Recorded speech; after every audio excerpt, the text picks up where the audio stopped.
bernama Salwati Muhammad Arifin. Saya sekarang ni merupakan petani SRI di Kelantan dan menjadi aktivis untuk pertanian organik.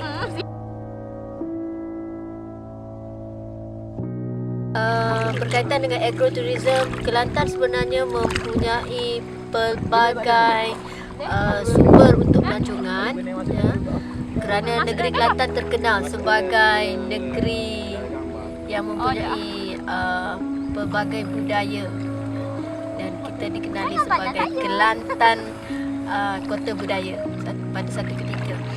Dan sekarang ni untuk pelancongan pertanian, Kelantan sangat berpotensi untuk dimajukan sebagai tempat pelancongan pertanian.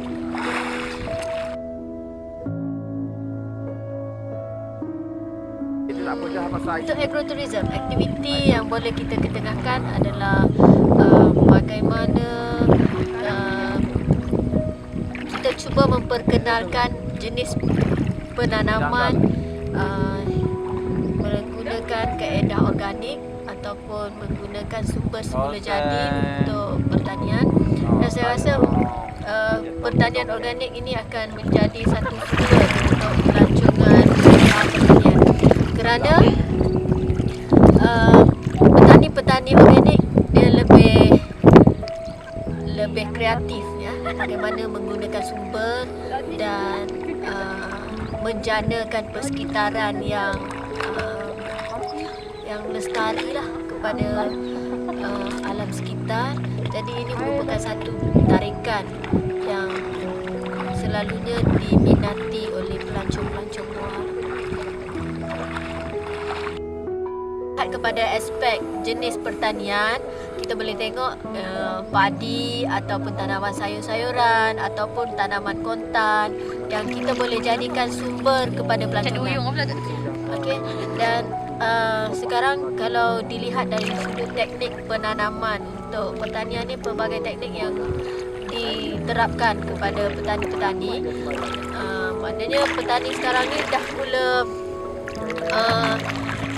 terekspos, telah terdedah dengan pelbagai sumber daripada internet dan sebagainya. Jadi mereka mula mengamalkan di pertanian masing-masing.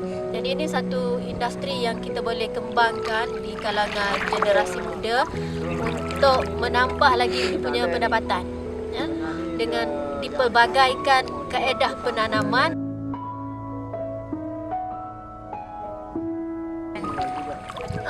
Boleh.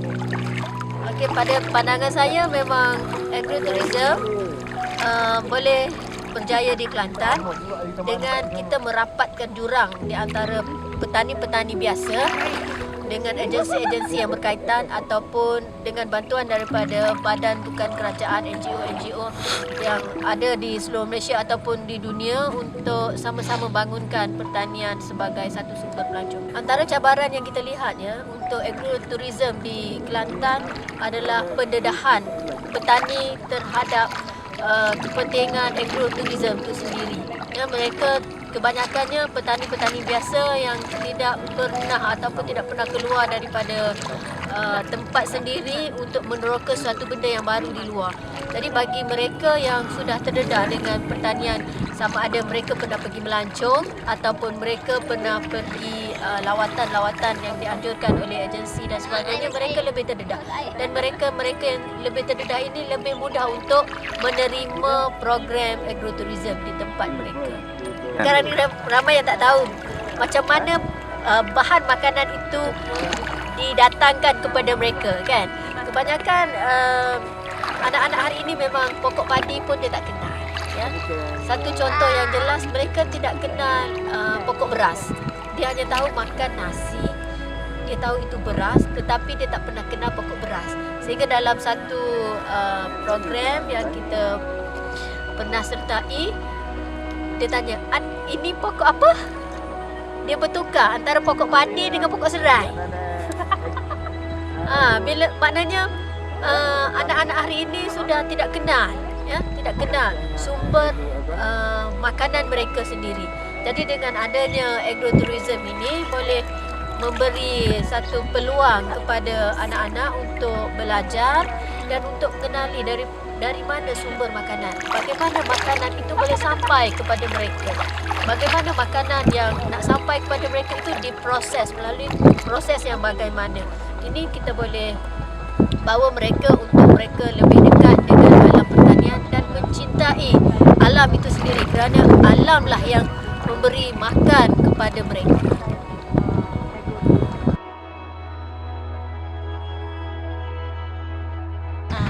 Okey, apabila program agrotourism berlaku, maknanya komuniti itu mendapat pelbagai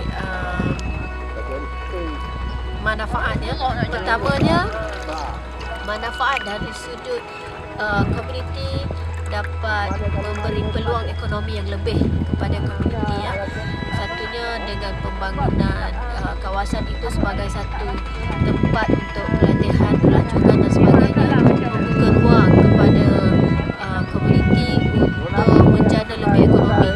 Satunya dengan membuka homestay ataupun guest house, ataupun mereka boleh menjual produk-produk homemade. Suri-suri rumah tak perlu lagi keluar untuk bekerja, tetapi boleh melakukan kerja dari rumah macam craft tangan dan sebagainya, dan dijual kepada pelancong yang datang.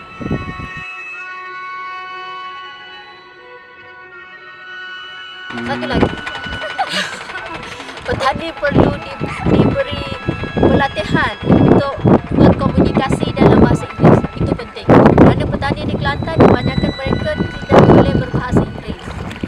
Jadi latihan berkomunikasi dalam bahasa Inggeris penting untuk memajukan lagi industri pelancongan pertanian.